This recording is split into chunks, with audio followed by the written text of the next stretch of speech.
ഇന്ന് ഷബാബിലാണ്. എൻ്റെ കൂടെയുള്ളത് ഫൈസലാണ്. ഷബാബിന്റെ ഉമ്മറത്ത് കിടക്കുന്ന ക്വാളിസിലെ എത്ര വർഷം പഴക്കമുണ്ട് ക്വാളിസിന്? 2004 മോഡൽ. 21 വർഷം പഴക്കമുള്ള സാധനമാണ്. പക്ഷെ നോക്കിയാൽ എന്ത് ഭംഗിയിലാണ് മെയിൻറ്റെയിൻ ചെയ്തിട്ടുള്ളത്. ഒരു കാലത്ത് ക്വാളിസ് വെച്ച് കഴിഞ്ഞാൽ രാജാവായിരുന്നു അല്ലേ? ഇപ്പോഴും നല്ല വർക്കിംഗ് കണ്ടീഷൻ അല്ലേ? ഓക്കെ, നമ്മളിന്ന് കാണിക്കുന്നത് ഖത്തറിൽ ബിസിനസ് ചെയ്യുന്ന മിസ്റ്റർ ഫൈസൽ. അദ്ദേഹത്തിന്റെ ഷബാബ് എന്ന് പറയുന്ന നല്ല തനത് കേരളീയ രീതിയിൽ പണിതിട്ടുള്ള വീടാണ്. നല്ല ഭംഗിയുള്ള ഒരു വീടാണ്. നമുക്ക് അതിന്റെ ഉള്ളിലോട്ട് പോവാം.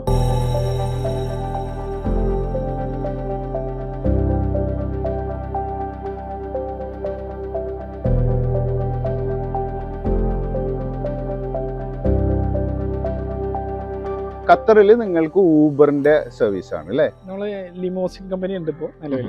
ആ കമ്പനിയിൽ അതുമായിട്ട് ബന്ധപ്പെട്ട ബിസിനസ് ആണ്. ഓക്കെ, അപ്പൊ ലക്ഷറി ട്രാവൽസ്, ഷോഫർ ഡ്രിവൺ കാറുകളൊക്കെ അല്ലേ? എത്ര വർഷമായി ഖത്തറിൽ? 26ാമത്തെ വർഷമാണ്. ഓ, 26 വർഷമായി. മക്കളൊക്കെ?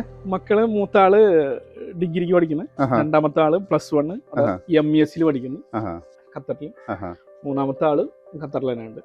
ഇതിപ്പോ എന്താ ഇങ്ങനെ കേരളീയ രീതിയിൽ പണിയണമെന്ന് നേരത്തെ തന്നെ വീട് മനുഷ്യന്റെ ഒരു ആഗ്രഹമാണ്. ആ ആഗ്രഹം നമുക്ക് എപ്പോഴും ഇതേപോലെ കേരളീയ അല്ലാണ്ട് അറബിക് സ്റ്റൈലിലോട്ടൊന്നും പോവാൻ അങ്ങനെ ഒരു താല്പര്യം ഉണ്ടായിരുന്നില്ല. എന്നാലും മിക്സ്ഡ് ചെയ്തിട്ടുള്ള ഒരു കൺസെപ്റ്റ് ആണ് ഇതിൽ നമ്മൾ ചെയ്തിട്ടുള്ളത്. ആ മിക്സ്ഡ് കോൺസെപ്റ്റ് കാണണമെങ്കിൽ നിങ്ങൾ നേരെ സ്വീകരണ റൂമിലോട്ട് വരണം. ഇതൊരു മജ്ലിസ് ആണ്. അറബ് വീടുകളിലൊക്കെ കാണുന്നത് പോലെ ഒരു മജ്ലിസ് സെറ്റ് ചെയ്തിട്ടുണ്ട് ഇവിടെ. ഇത് മുകളിൽ എന്താ?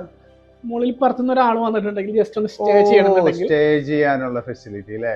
നമുക്ക് ഏറ്റവും കൂടുതൽ ഇഷ്ടവും ആളുകൾ വരുന്നവർക്ക് താല്പര്യമുള്ള സ്ഥലം ഇതന്നെ. വരുന്നവർക്ക് മാത്രല്ല, കാണുന്ന ആർക്കും താല്പര്യം ഉണ്ടാവുന്ന സംഗതിയാണ്. കംഫർട്ടബിൾ, നല്ല അടിപൊളി ബെഡും കാര്യങ്ങളൊക്കെ ആയിട്ട് 1-2 ദിവസം സുഖമായിട്ട് ഇവിടെ താമസിക്കാം അല്ലേ? അതെ, തീർച്ചയായിട്ടും. ഈ ഗൾഫുകാരെ വീട്ടിൽ പോയാലുള്ള ഏറ്റവും ഇഷ്ടപ്പെട്ട സംഗതി എന്താണെന്ന് അറിയാമോ? വളരെ ഹെൽത്തി ആയിട്ടുള്ള സ്നാക്സ് ആയിരിക്കും. Nuts and dates. ഓണ വീട് എന്ന് പറഞ്ഞിട്ടുള്ളൊരു പ്രോഗ്രാം കാണാൻ മനോരമ. അതിൽ ഭയങ്കരമായിട്ട് ഇഷ്ടപ്പെട്ടു. പിന്നെ അവിടെ ഇരിക്കുന്ന സമയത്താണ്, ഗൾഫിലുള്ള സമയത്താണ്. ഞാൻ അതിങ്ങനെ മനോരമയുടെ ഇതിൽ തന്നെ സൈറ്റിൽ തന്നെ സെർച്ച് ചെയ്തപ്പോൾ അതിന്റെ ഒരാള് നമ്പർ കിട്ടി. എന്നെ കോണ്ടാക്ട് ചെയ്ത് ഞാൻ വിളിച്ചപ്പോ നോക്കുമ്പോൾ ആള് കൊടുങ്ങല്ലൂരുള്ള ആൾ. ആർക്കിടെക്ട്. പേര് മിത്രൻ. പുള്ളിയുടെ സ്ഥാപനത്തിന്റെ പേര് എനിക്ക് ഓർമ്മയില്ല. അപ്പൊ ആർക്കിടെക്ട് മിത്രനാണ് ഈ വീടിന്റെ ആദ്യം ഡിസൈൻ ചെയ്ത്. അങ്ങനെ ഇത് എത്ര സെന്റ് സ്ഥലം? ഇത് 37 സെന്റ് ആയിരുന്നു. ബാക്കിലോട്ട് സ്ഥലം ഉണ്ടല്ലേ ആവശ്യത്തിന്? അപ്പൊ നമ്മൾ വേറൊരു സുഹൃത്തുണ്ട്, പുതിയകാവില റഫീഖ്. അപ്പൊ റഫീഖാണ് പിന്നെ ഇതിന്റെ വർക്കുകളൊക്കെ കംപ്ലീറ്റ് ആക്കി ചെയ്യുന്നത്. റഫീഖ് ആളുടെ സമ്മതത്തോടു കൂടി തന്നെ നമ്മൾ ചെയ്തത്. സ്റ്റാർട്ടിങ് തന്നെ അങ്ങനെ തന്നെയാണ് പറഞ്ഞിട്ടാണ് നമ്മൾ അങ്ങനെ ചെയ്തത്. അമ്പലങ്ങളൊക്കെ ഡിസൈൻ ചെയ്യുന്ന ഒരാളാണ്. അപ്പൊ ആളെ വീട് ഒക്കെ ഞാൻ പോയി കണ്ടിട്ടുണ്ട്. ഇവിടെ ഇരിക്കാനും വൈകിട്ട് ഇരിക്കാനൊക്കെ നല്ല സുഖമായിരിക്കും അല്ലേ? ഏറ്റവും ആളുകൾക്ക് ഏറ്റവും കൂടുതൽ ഇഷ്ടപ്പെടുന്ന ഒരു ഇവിടെയാണ്. ഇവിടെ ഇങ്ങനെ ഇരുന്നിട്ട് സുഖമായിട്ട് വർത്താനം പറയാം. ഇവിടെ എത്ര റൂംസാ ഉള്ളത്? ഇവിടെ 5 റൂംസ്. Room separate. താമസിക്കാൻ ആളില്ല എന്നുള്ളതാണ് നമ്മളുടെ നിലവില്. മകനും ഉമ്മയോടും ഉള്ളത്, പിന്നെ പെങ്ങന്മാരെ മക്കള് അവരൊക്കെ വന്ന് തൊട്ടടുത്തുണ്ടല്ലോ. നമുക്കിനി അകത്തോട്ട് പോവാം. ഇത് ക്ലാഡിങ്സ് അല്ലേ? ക്ലാഡിങ് ആണ് അല്ലേ? ഇത് എത്ര കൊല്ലം പഴക്കമുള്ള വീടാ? 2017 8 വർഷം. ഇതാണ് നമ്മളുടെ drawing room, then living room, living come dining. ഇവിടെ ഉമ്മയുണ്ട്. ഉമ്മയുടെ പേരെന്താ? കൊച്ചു ഖദീജ. എത്ര മക്കളാണ് നിങ്ങള്? ഞങ്ങള് 4 പേരാണ്. മൂത്ത് 2 സഹോദരിമാരാണ്. മൂന്നാമത്തെ ആളെയാണ്. പിന്നെ 4ാമത്തെ സഹോദരി. ഏകമകനാണ്. ഏകമകന്റെ മകന്റെ അതിന്റെ ഉള്ളിൽ ഇങ്ങനെ നടക്കുന്നത് ഞാൻ കണ്ടായിരുന്നു. പേര് തമീം. ഓക്കെ, എവിടെയാ പഠിക്കുന്ന പറഞ്ഞ? ക്രൈസ്റ്റില്. എന്തിന്? ബിക്കോ. ഇദ്ദേഹമാണോ മൂത്താള്? ഓക്കെ. രണ്ടാമത്തെ ആള് +1 MES. ആൺകുട്ടി തന്നെ? അല്ലല്ല, പെൺകുട്ടി. മൂന്നാമത്തെ ആള് ആൺകുട്ടി അല്ലേ? അപ്പൊ ഇക്ക ഗൾഫില് പോയത് എന്ത് ജോലിയായിട്ടാ പോയത്? എന്റെ അളിയനാണ് എന്നെ കൊണ്ടുപോകുന്നത്. മൂത്ത സഹോദരിയുടെ ഭർത്താവ്. ഞങ്ങള് PR വർക്ക് സ്റ്റാർട്ട് ചെയ്യണത്, ടൈപ്പിംഗ് സെന്റർ ഇതായിട്ട്. അതും തുടങ്ങിയ അതിനുശേഷം ബിസിനസ്സിലേക്ക് കടന്നു എല്ലാവരും. ഇവിടെ 5 ബെഡ്റൂംസ് ആണുള്ളത്. അതില് കിച്ചൺ ഉമ്മ ഇങ്ങനെ കിച്ചണിൽ മാറി നിൽക്കാണ് വീഡിയോയിൽ വരാതെ. ഗൾഫിലൊക്കെ ഖത്തറിൽ പോയി നിന്നിട്ടില്ല ഉമ്മ? കുറച്ച് വന്നിട്ടുള്ളൂ അല്ലേ? അപ്പൊ അവിടെ നിൽക്കാൻ ഇഷ്ടമില്ല അല്ലേ? നാട്ടിലെ ഇവിടെ ഇങ്ങനെ ഒരു എക്സ്റ്റൻഡഡ് കിച്ചൺ ഉണ്ട്. എല്ലാം അങ്ങനത്തെ. ഓ, ബാക്കിലോട്ട് സ്ഥലം ഇഷ്ടം പോലെ അല്ലേ? അവിടെ പഴയ കാറുകൾ കാര്യങ്ങളൊക്കെ ഉണ്ട് കേട്ടോ. അതൊക്കെ പിന്നെ കാണിച്ചു തരാം. എനിക്കത് ഭയങ്കര ഇഷ്ടമാണ് ഇങ്ങനത്തെ സംഭവങ്ങളാണ് നമ്മൾ കൂടുതൽ ചെയ്തിട്ടുള്ളത്. ഇവിടെ നിങ്ങൾക്കായിട്ട് ഇങ്ങനെ സംസാരിക്കാനും ഒക്കെ. ശരിക്കും പറഞ്ഞു കഴിഞ്ഞാലേ ഇവിടെ നിൽക്കുമ്പോൾ പണ്ടത്തെ ഒരു തറവാട്ടിലെത്തിയ ഒരു ഫീലിംഗ് ഉണ്ട് ഈ ഭാഗത്ത് വന്നപ്പോ. പിന്നാമ്പുറവും ആടും പശുവും അയൽവക്കക്കാരും. വീട് ഉണ്ടാക്കുന്നതിന് മുമ്പേ എന്റെ ചെറിയ വീട് ഉണ്ടായിരുന്ന സമയത്ത് ഫുള്ള് ആടും പശുവൊക്കെ തന്നെയായിരുന്നു. ഏകദേശം 10-40 ആട് പണ്ടേ തന്നെ. ഇത് ഞാൻ കാണിച്ചു തരാട്ടെ. ഇവിടെ നല്ല കാണാൻ ഭംഗിയുള്ള കുറച്ച് കാഴ്ചകളൊക്കെ ഉണ്ട്. നമുക്ക് വീടിന്റെ അകത്ത് പോയിട്ട് ബാക്കിയുള്ള ബെഡ്റൂംസ് കാണാം. ഇതൊരു ബെഡ്റൂം അല്ലേ?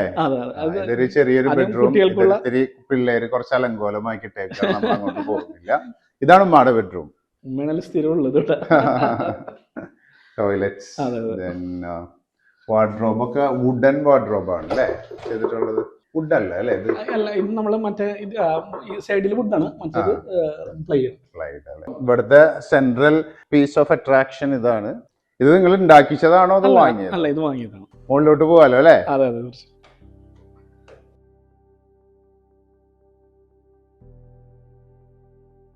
നമ്മുടെ നാട്ടിലുള്ള സമയത്താണെന്നുണ്ടെങ്കിൽ എപ്പോഴും നമുക്ക് ഗസ്റ്റുകൾ ഉണ്ടാവും, ആരെങ്കിലും ഒക്കെ വരും. നമ്മൾ സംഘടനാ പ്രവർത്തനായതുകൊണ്ട്. ഏത് സംഘടന? ഞാൻ മുജാഹിദിന്റെ സംഘടനാ പ്രവർത്തനം. നമ്മളിവിടെ ഒരു പള്ളിയൊക്കെ ഉണ്ട്, കണ്ടെയ്നർ ടെർമിനലിന്റെ അടുത്ത്. ഇത് പുറത്തേക്ക് ബാൽക്കണി അങ്ങനെയൊന്നുമില്ല. ഇവിടെ ജസ്റ്റ് ഒരു സ്പേസ് ഉണ്ട്, അതിപ്പോ ഒന്നും ചെയ്തിട്ടില്ല. മേലെ സ്റ്റാൻഡേർഡ് ഫെസിലിറ്റീസ്, വാർഡ്രോബ് കാര്യങ്ങൾ എല്ലാം. കൂടുതലും നമുക്ക് ഗസ്റ്റുകൾ എപ്പോഴും ഉണ്ടാവില്ലേ, നമ്മളെപ്പോഴും അങ്ങനത്തെ കണക്കാക്കിയിട്ട് ഇത്തിരി കുറച്ചും കൂടി ഭയങ്കര കോസി ആയിട്ടുള്ള വീടാണ്. ഇത് റീഡിംഗ് റൂം ആണോ? അല്ല, അത് കണക്കാക്കിയിട്ട് തന്നെയാണ് നമ്മള് വീട് പണിത്. ചില ഒരാള് വരുമ്പോൾ എന്തെങ്കിലും ഒന്ന് സ്റ്റേ ചെയ്യണമെന്നുണ്ടെങ്കിൽ. ഇത്രയുമാണ് വീടിന്റെ ഉൾവശങ്ങളും കാര്യങ്ങളും. ഇതിന്റെ മരം എന്തിൻ്റെതാ? കരിവീട്ടിയോ ഡിഫറെന്റ് ആയിട്ടുള്ള. ഇവിടെ എന്തെങ്കിലും ചെയ്യാൻ പറ്റും, ചെയ്യാൻ പറ്റും. ഇനിയിപ്പോ നിങ്ങൾ എന്തായാലും നാട്ടിലോട്ട് തിരിച്ചു വരുന്നുണ്ടല്ലോ അല്ലെ? നാട്ടിലോട്ട് തിരിച്ചു വരുന്ന സമയത്ത് ഇവിടെ ഒരു ഇരിക്കാനുള്ള സെറ്റപ്പും ചെറിയൊരു ഗാർഡനും ഒക്കെ ഇട്ടും പാർട്ടികളും അങ്ങനെയൊക്കെ വെച്ച്. അകത്ത് മൊത്തം കോൺക്രീറ്റ് ആണ്. അവിടെ ഫ്രണ്ടേജ് മാത്രം നമ്മള് ടൈലിട്ടിട്ട് ഓടിട്ടിട്ട് പട്ടിക പോലെ അടിച്ച്. ചൂടും അങ്ങനെ ചൂടുമില്ല അല്ലെ ഇവിടെ? ഞാൻ ശ്രദ്ധിച്ചു. ഞാൻ കണ്ടില്ലട്ടോ, വന്നപ്പോ ഞാൻ ശ്രദ്ധിച്ചിരുന്നില്ല. ഇത് നിങ്ങൾ പറഞ്ഞുണ്ടാക്കിച്ചതോ അതോ? അല്ല അല്ല, ഇതൊക്കെ നമ്മൾ ഒന്നിച്ച് മേടിച്ചിട്ടുള്ളതാണ് അല്ലേ? ഇവിടത്തെ കാർ കളക്ഷൻ ആരുടേതാ? മോന്റെതാ? കുട്ടികളായിട്ടുള്ള സമയത്ത്. ആ സമയത്ത് അല്ലാണ്ട് ചിലവർക്ക് ഒരു കാറുകളുടെ കളക്ഷൻ ഉണ്ടാകും, മുതിർന്നവര്. അങ്ങനത്തെ സംഭവമൊന്നുമില്ല. ഇല്ല. ഇവിടെയും ഇത് ഈ രീതിയിൽ തന്നെ ചെയ്തിട്ടുള്ളത്, പരമതില് പോലെ. ദെൻ ഇതൊരു നല്ല ഫെസിലിറ്റി ആണ് നമ്മൾക്ക്. ഇവിടെ ഉമ്മയുടെ സ്ഥലമാണ്, ഉമ്മ ഇരുന്ന് ഖുർആൻ ഓതണ സ്ഥലം. അപ്പൊ എല്ലാ മാസവും വരുമോ? ഇല്ല, ഞാനിപ്പോ ഒരു ഗ്യാപ്പ് ഇട്ടിട്ടാണ് വന്നത്. എന്റെ ഒരു പാർട്ട്ണർ ഉണ്ടായിരുന്നു, ആള് അവിടെ നിൽക്കുമായിരുന്നു. അവിടെ നിൽക്കുമ്പോൾ ഞാനിവിടെ തന്നെ നിന്നിരുന്നു. ഇപ്പൊ ആള് നാട്ടില്, ഇപ്പൊ ഞാൻ അവിടെ. എത്ര കാറുണ്ട് നിങ്ങൾക്ക് അവിടെ? യൂബർ ഓടുന്ന ഒരു 95 ഉണ്ട്. 95 കാറുകളുണ്ടോ? അത് നിങ്ങളുടെ സ്വന്തം കാറുകളാണ്? നമ്മുടേത് കൊണ്ട് ഡ്രൈവേഴ്സ് അവർക്ക് ഉള്ള ഒരു ഫെസിലിറ്റി കൂടി ഉണ്ട്. അവർക്ക് ഈ സിസ്റ്റം എങ്ങനെയാണ് എന്ന് വെച്ച് കഴിഞ്ഞാൽ ഒരു ഇൻട്രസ്റ്റിംഗ് ബിസിനസ് ആണ് ഫൈസൽക്ക പറയുന്നത്. ഊബർ ഓടിക്കുന്നത് അതൊരു ബിസിനസ് ആകുന്നു, ഒരു കോർപ്പറേറ്റ് ബിസിനസ് ആകുന്നു. അതെങ്ങനെയാണെന്ന് പറയാമോ? ഖത്തറിനെ സംബന്ധിച്ചിടത്തോളം ഖത്തറിലെ യൂബർ ഓടിക്കുന്ന ആളുകൾക്ക് അവർക്ക് വാഹനം സ്വന്തമായിട്ടുണ്ടെങ്കിൽ നമ്മളെ കമ്പനിയിൽ രജിസ്റ്റർ ചെയ്യാം. രജിസ്റ്റർ ചെയ്തിട്ട് അതില് നമ്മളെ കമ്പനിയുടെ അണ്ടറിലെ വിസയിൽ നിന്നുകൊണ്ട് അവർക്ക് യൂബർ ഓടിക്കാം. അപ്പൊ നിങ്ങൾക്ക് അതിന് ഞങ്ങൾക്കൊരു സർവീസ് ചാർജ് ആണ്. Service charge same. വണ്ടി ഇല്ലാത്ത ആളുകളാണെങ്കിൽ ഞങ്ങൾ വണ്ടി റെന്റിന് കൊടുക്കും. ഞങ്ങളെ വണ്ടികളുണ്ടാവും. ഡെയിലി റെന്റിന് അവർക്ക് എടുക്കാം. അതുപോലെ ബാക്കിയുള്ള കാര്യങ്ങളൊക്കെ വിസ കാര്യങ്ങളെല്ലാം നമ്മളാണ്. ഇപ്പൊ ഒരാളെ നിങ്ങൾക്ക് അങ്ങനെ എടുക്കണമെന്നുണ്ടെങ്കിൽ ഒരു 2 ചില ലക്ഷം രൂപ ചെലവുണ്ടാവില്ല? ഇല്ല, അങ്ങനെയല്ല. ഇത് ഓൾറെഡി അവിടെ ഉള്ള ആളുകൾ തന്നെയായിരിക്കും കൂടുതൽ ഇതിലേക്ക് വരിക, ഈ ഫീൽഡിലേക്ക് വരിക, പുതിയ ആളുകൾ. അങ്ങനെ ഊബർ ഓടിക്കുന്ന ഒരാൾക്ക് എത്ര രൂപക്ക് വരുമാനം ഉണ്ടാക്കാൻ പറ്റും ഒരു മാസം? അവരെല്ലാം ചെലവൊക്കെ കഴിച്ചിട്ട് ഒരു പക്ഷെ 4000 റിയാൽ 4500 റിയാലൊക്കെ കയ്യിലുണ്ടാവും. എന്ന് വെച്ചാൽ നാട്ടിൽ 1 ലക്ഷം രൂപയോളം അവർക്ക് കിട്ടും. 1 ലക്ഷം ഒക്കെ കിട്ടും അല്ലേ? പിന്നെ നിലവിൽ ഇപ്പൊ ഗവൺമെന്റ് സ്റ്റോപ്പ് ചെയ്ത് വെച്ചേക്കണോണ്ട് പുതിയ ആളുകൾക്ക് അങ്ങോട്ട്. ഇപ്പൊ നിങ്ങൾക്കുള്ള ഡ്രൈവേഴ്സ് കൂടുതലും മലയാളീസ് ആണോ? അല്ല, മിക്സ്ഡ് ആണ്. എല്ലാവരും ഉണ്ട്. Arab nationality, Sri Lanka, Nepal. ഖത്തറിൽ നമ്മളുടെ ലോകകപ്പ് കഴിഞ്ഞിട്ട് ഇപ്പോഴത്തെ സിറ്റുവേഷൻ എങ്ങനെ? പലരും പറഞ്ഞു അതൊരു ബൂമായിരുന്നു, അതിനുശേഷം ഇപ്പോ കുറച്ച് പ്രശ്നങ്ങളൊക്കെ ഉണ്ടെങ്കിലും പഴയ ബിസിനസ്സുകാരൊക്കെ ഒരുവിധം എങ്ങനെയെങ്കിലൊക്കെ പിടിച്ചു നിൽക്കുന്നു. പറഞ്ഞില്ലേ ഞാനൊരു 26ാമത്തെ വർഷമാണ് ഖത്തറിൽ. ദുബായിലൊന്നും മേഴയിലത്ത് എത്തൂല അല്ലേ? ഇല്ല, എങ്കിലും വരും ഖത്തർ. ഖത്തറിയാണ് ഖത്തറി. ഇപ്പോ നിലവിലിപ്പോ ഞങ്ങൾ പുതിയ ലിമോസിന്റെ ലക്ഷറി ലിമോസിനാണ് ചെയ്യുന്നത്. ലക്ഷറി ലിമോസിൽ കൂടുതലും ബസ്സുകളാണ് ചെയ്യുന്നത്. കോർപ്പറേറ്റ് ട്രാവൽ, ലക്ഷറി ബസ്സുകൾ, ലക്ഷറി വാഹനങ്ങളെല്ലാം നമ്മൾ കൊടുക്കുന്നുണ്ട്. ഈസ്റ്റ് വെസ്റ്റ് ലിമോസിൻ എന്നാണ് കമ്പനിയുടെ പേര്. ആലോചിച്ച് വെച്ചോളൂ, ഈസ്റ്റ് വെസ്റ്റ് ലിമോസിൻ. അപ്പൊ നിങ്ങൾക്ക് അവിടെ പോയിട്ട് എന്തെങ്കിലും കാര്യങ്ങൾ ഉണ്ടെങ്കിൽ ഫൈസൽക്കാരുടെ കമ്പനീനെ സമീപിക്കാവുന്നതാണ്. ഇവിടെ ഞാൻ അംബാസഡർ കണ്ടത് കാണിക്കാൻ വേണ്ടിയാണ് നിങ്ങളെ ഇങ്ങോട്ട് കൊണ്ടുവന്നത്. ഇത് പണ്ടത്തെ നിങ്ങളിൽ ഉണ്ടായിരുന്ന കാറാണോ? അല്ല, ഇതൊക്കെ നമ്മളെ കാറിനോടുള്ള ക്രൈസ് കൊണ്ടൊക്കെ ഓരോന്നോരോന്നും കിട്ടുമ്പോ അങ്ങനെ. ഇത് എത്ര കൊല്ലം പഴക്കമുള്ളതാ? ഇതിപ്പോ എന്റെ കയ്യിൽ വന്നിട്ട് ഒരു 5-6 വർഷം. 6 വർഷം. അല്ല, ശരിക്കും ഇത് ഏത് വർഷമാണ് രജിസ്ട്രേഷൻ? 2005. അത്രേ ഉള്ളൂ. ആന്റിക് പീസ് ഒന്നല്ലേ അല്ലേ? പക്ഷെ കാണുമ്പോ അംബാസിഡറിനോടുള്ള താല്പര്യം. അംബാസിഡർ പോലെ സ്ട്രോങ് ആൻഡ് സ്റ്റേഡി ആയിട്ടുള്ള ഒരു വണ്ടി എന്റെ ഉണ്ടായിരുന്ന ഒരു അംബാസിഡർ മുമ്പ്. അപ്പൊ അത് എന്റെ ഡ്രൈവർ മറ്റേ വീഡിയോ ഗെയിം കളിക്കുന്ന പോലെ തന്നെ വണ്ടി ഓടിച്ചത്. അപ്പൊ എന്തുപറ്റെന്ന് വെച്ചാൽ പുള്ളി എല്ലായിടത്തും കൊണ്ടുപോയി ഇടിക്കും. അങ്ങനെ ഒരു പ്രാവശ്യം ഇടിച്ചപ്പോഴേ ഹെഡ്ലൈറ്റ് നേരെ തിരിഞ്ഞിട്ട് തെങ്ങിന്റെ മോളിക്കായി. എന്റെ ആണെങ്കിൽ നന്നാക്കാൻ കാശുമില്ല. അപ്പൊ ആ സമയത്ത് പറക്കുന്തലിക സിനിമ ഇറങ്ങിയ കാലാണ്. അപ്പൊ ഞങ്ങൾക്ക് എനിക്കും അവനും കൂടി പേര് പറക്കുന്തലിക എന്നായി. ദിലീപ് ഹരിശ്രീ പോലെ. ആടുകൾ ഇപ്പൊ എത്ര ഉണ്ട് ഇവിടെ? 4, 5, 6, 5-6 ആടുണ്ട് അല്ലേ? വലിയ ജീപ്പാണോ? അല്ലല്ല, നോർമൽ ജീപ്പാണ്. വെച്ചൂർ പശുവാണോ?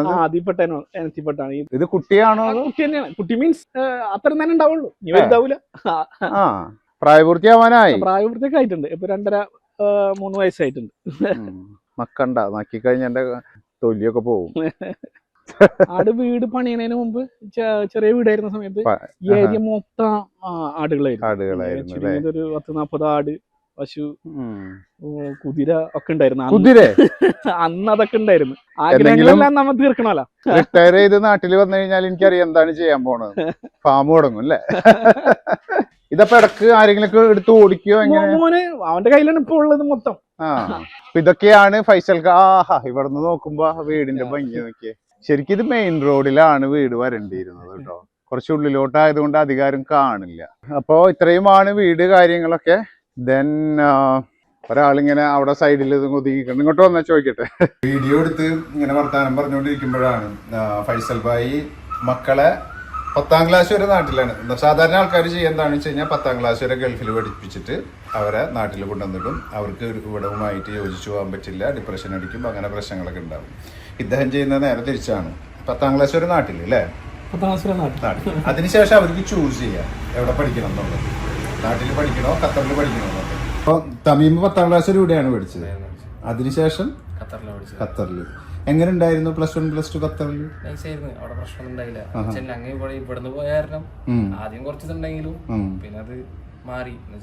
അവിടെ ഇവിടെ ഏകദേശം ഒരേപോലെ തന്നെ. മലയാളിയിൽ തന്നെ മലയാളികളായതുകൊണ്ട് സെയിം അല്ലേ? Same vibe. ഡിഗ്രി കഴിഞ്ഞാല് എവിടെ പഠിക്കാൻ താല്പര്യം? ഇന്ത്യ സ്റ്റേറ്റ് തന്നെ. എന്തെങ്കിലും MBA കാറ്റഗറി നോക്കണം എന്നുള്ള. എന്തെങ്കിലും കാലത്ത് നാട്ടിലോട്ട് തിരിച്ചു വരുമ്പോ നമുക്ക് വീണ്ടും കാണാം. ഇൻഷാ അല്ലാഹ്.